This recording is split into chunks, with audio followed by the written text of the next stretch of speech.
What's up? And here we are again. Welcome back to Homeschool. Class is in session.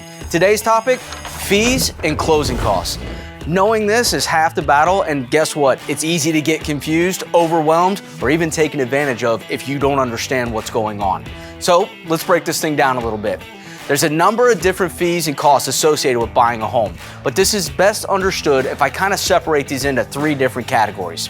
We'll call these categories mortgage company fees, third-party fees, and in the last bucket, prepaid costs. Now, before I get too far down the road, I want to talk about the VA funding fee. This one doesn't fall into any of those categories, but it's definitely something that you need to know and that you need to understand before applying for a VA home loan. Simply put, the VA funding fee is a payment borrowers must make when they get a VA loan to the Department of the Veteran Affairs. So look, here's the deal. The amount of the funding fee depends on several different factors, right? How much of a down payment do you have? Do you have a service-connected disability? Have you even used the VA loan in the past? All of these different things affect that VA funding fee. Here's the question we usually get. How can I pay for the VA funding fee? Well, this can be handled in a few different ways. It could be paid monthly as just a part of your mortgage payment. It can also just be paid as a part of your closing costs, or it could be avoided completely based on the size of your down payment. All right, let's jump back into our list.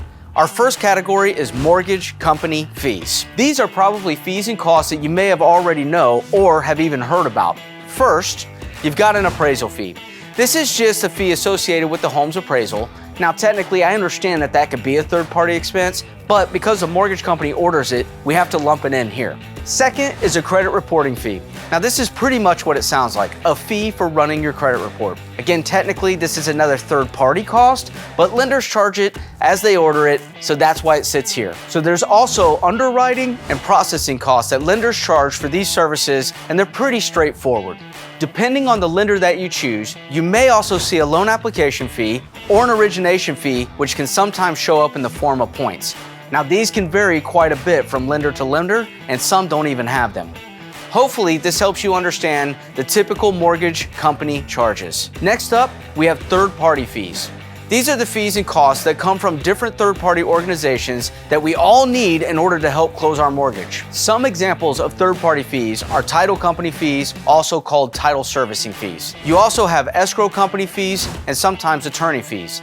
These are essentially just a kind of closing fee.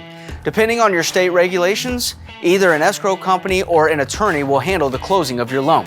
You also have inspection fees, which are paid to an independent inspector who assesses the house. So we've talked about mortgage company fees and third-party fees. The last one is prepaid costs. Prepaid fees are costs that you'll need to pay at closing to cover the time that you'll be living in the house before that first payment is due. These fees fall under the prepaid category. They are prorated property taxes, prorated homeowners insurance, and prepaid interest.